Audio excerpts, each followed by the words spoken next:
During the last week, something incredible happened within the Trackmania scene. There was no major Trackmania drama.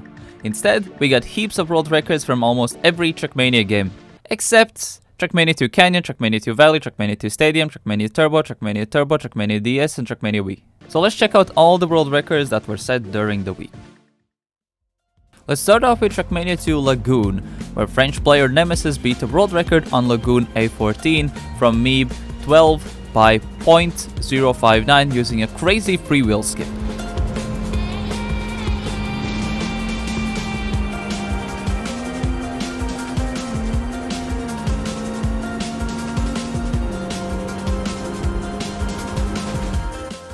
And then Meeb shoot back and took the world record off Nemesis by just 1,000 of a second on the precision map Lagoon BO6.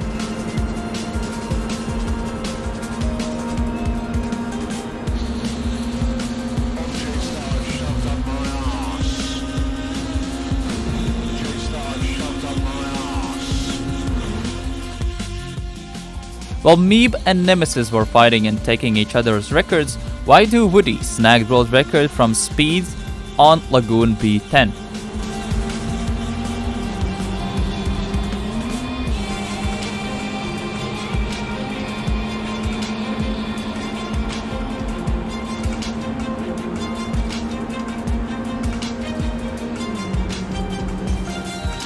And we have me back again, this time on Lagoon D10, and here he absolutely destroyed Matt Jim Jett's previous world record by more than 1.1 seconds.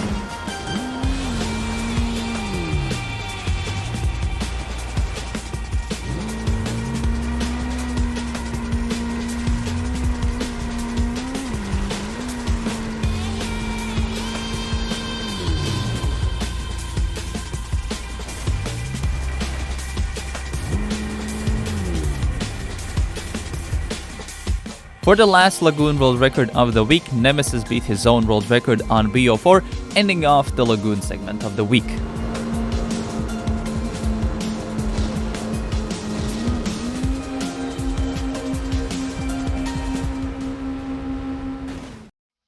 In United and Nations we got some action as well, and we'll start off with the German player Simi, improving his world record on Trackmania United B5, getting a more optimal bug slide cut.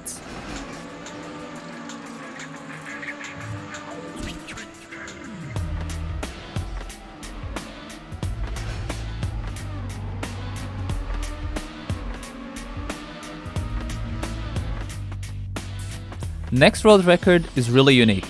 Player Softy set world record on Trackmania Nations Race F5, not only in United or Nations Forever's engine, but also in the original Trackmania Nations ESWC, beating more than a 5-year-old world record from Wave Demon.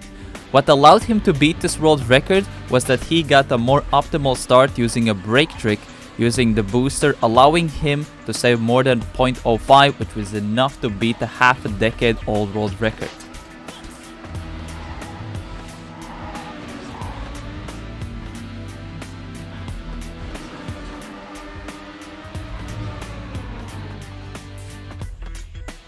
On other environments, Shock beat world record on Star Coast B2, beating previous world record from Kuken.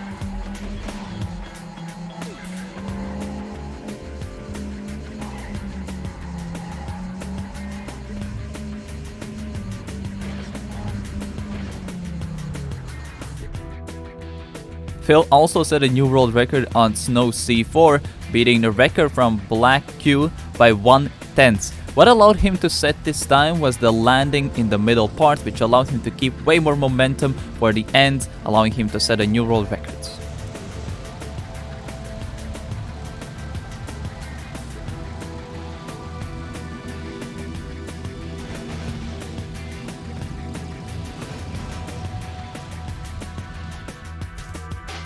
The player Neko went on a tear and set 4 world records on Star Desert maps. On the map Star Desert D2, despite not having the best middle part, a really nice end allowed him to barely sneak past by Kripke and gave him a new world record on the map.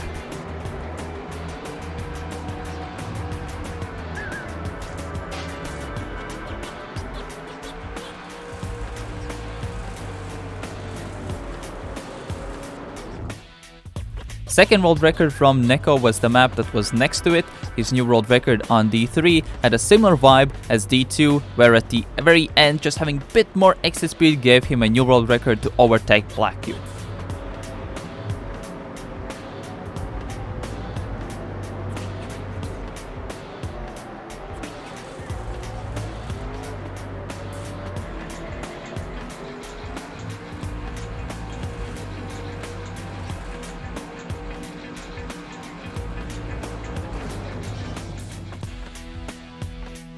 On Neko's third world record on D4, we are starting to see a small pattern. Back-to-back maps and just sniping the world record at the very end.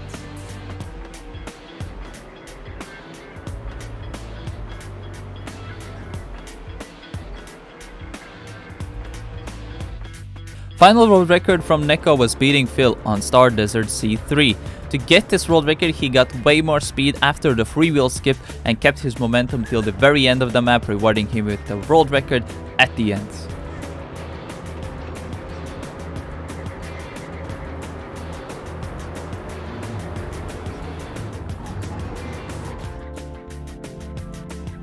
Shock managed to beat his own world record by only 200ths, allowing him to improve his time on the map.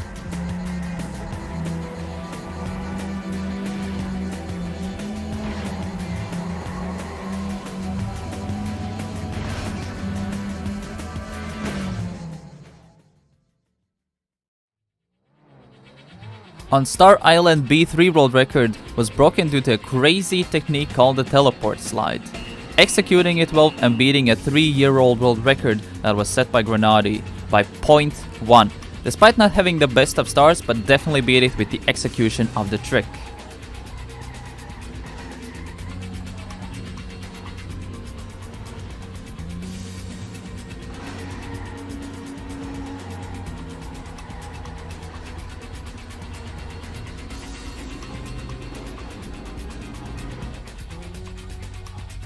Outside of Trackmania United Forever, Stroud set a new world record on Trackmania Sunrise Vulcan Harbor, beating Joey's time using a roof hit that's reduced the airtime and forced him on the road, saving more than 0.1 and beating world record on top of that.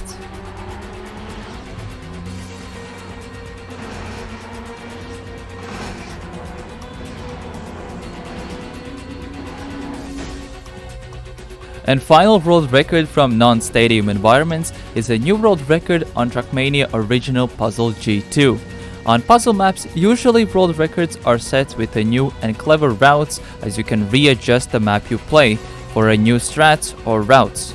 However, Darklink barely got in front of Plastorek's world record on the lengthy map with more optimal execution that uses backwards driving physics to overcome the uphills, giving one of the rare world records in Trackmania where most of the map is played in backwards.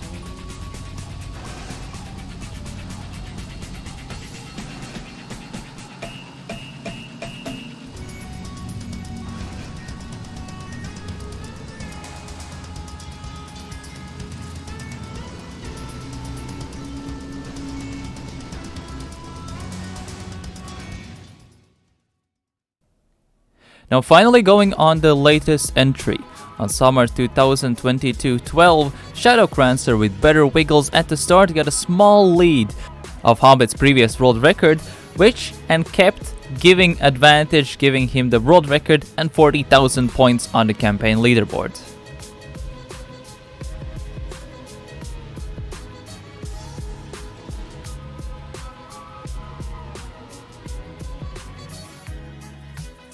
With the fight between Hobbit and Shadowcrancer, the player Hobbit barely just by 4,000 sniped Shadowcrancer previous world record on summer 2022-15.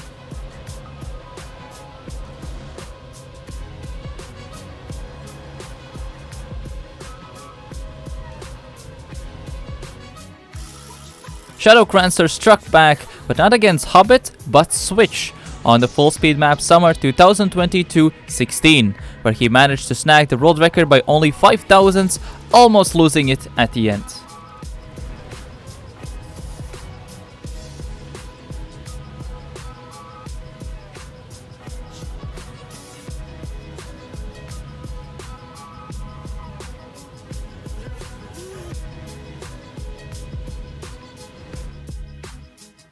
Despite Hobbit and Shadowcrancer dueling on the campaign, Australian player Winkyface beat the Czech player Danos time on 06, that allowing Australian player to move in the top 3 of the campaign standings so far.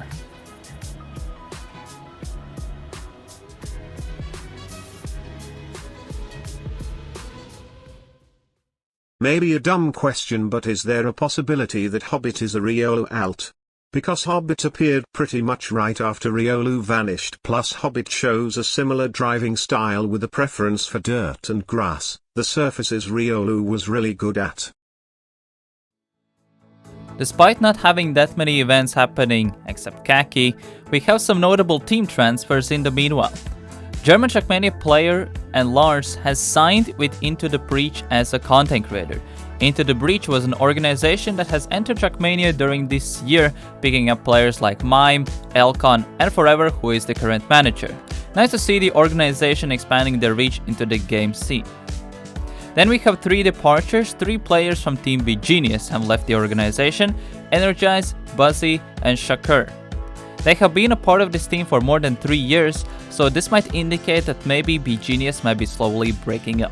The French players Feed and NRGZ, who was just mentioned in the beGenius reports, have joined the combined organizations Homyno, Tsun. Feed and NRGZ have been notable solo players, especially during the TMGL Tier 2 and French competitive scene.